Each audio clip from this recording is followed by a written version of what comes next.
Isang mapagpalang araw na naman po sa ating lahat. Pagkatapos nga po ng ating pagpapastor sa kabundukan, ngayon naman tayo po ay magpapastor ulit. Isang lakbay aral na naman po para sa pagdalo po natin sa ika-101 Trainers Training ng ating VCS 2025.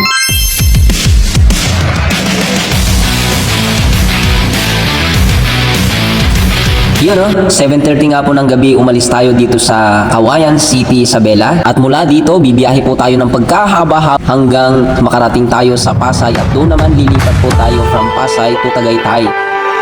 Million miles away from home, in a place I barely know. Isang pribilehyo at napakalaking pagpapala sa atin ito sapagkat sa dami-dami po na pwede pong dumalo sa pagsasanay para sa pagtuturo ng ating mga mahal na mga bata. Tayo po ay isa sa mapalad na napili upang makadalo.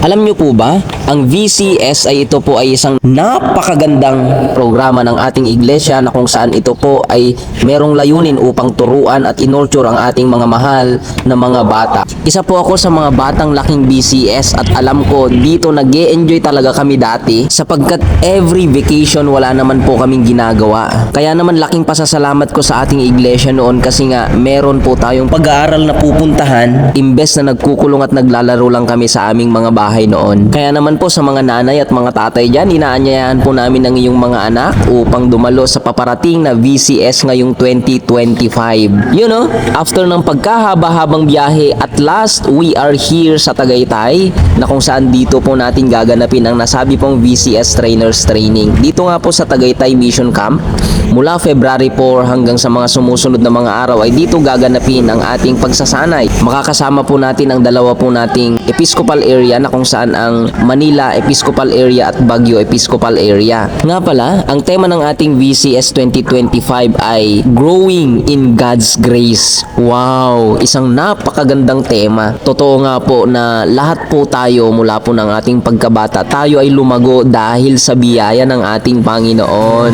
Hail the power of Jesus' name, let angels prostrate for. Hello, good evening po.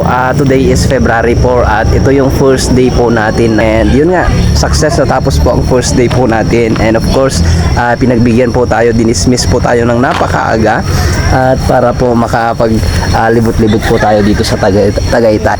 Yan, samahan nyo po kami sa isa na namang adventure at pastor po dito sa Tagaytay. Kasama natin si Pastor Person at saka si Pastor Rodmark. Ganun din po sila.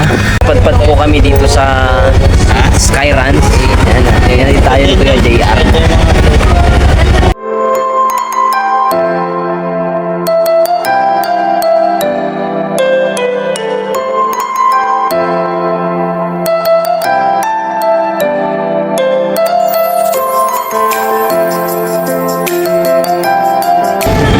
Yan, itatry po natin ang best signature po nila dito. Sabi nila kanina dun sa kwan is bulalo.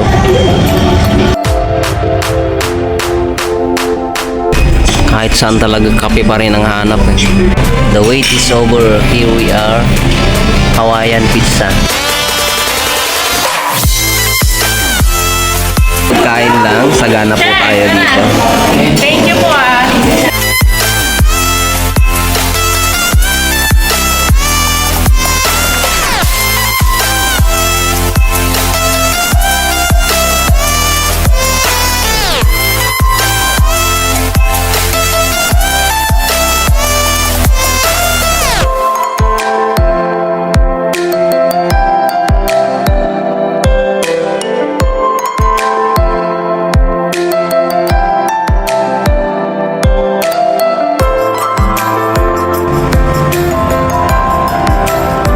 Grabe, sarap mag-tambike dito guys.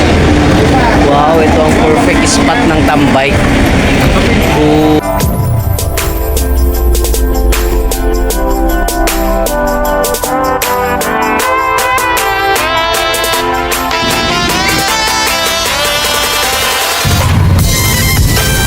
Hello Tagaytay, kaso nga lang ang dilim.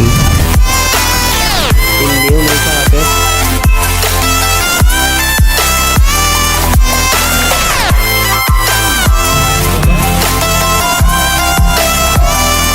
Super late kasi tayong nagpunta.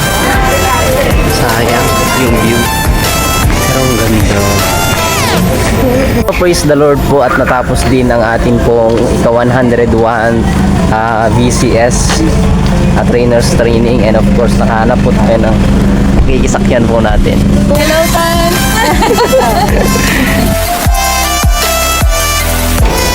Isa na namang makasaysayan at makabuluhang pangyayari ganap sa ating pagpa-fast tour sa larangan ng ating pagmiministeryo. Napakaraming mga tao po nating makakasalamuha at makikilala.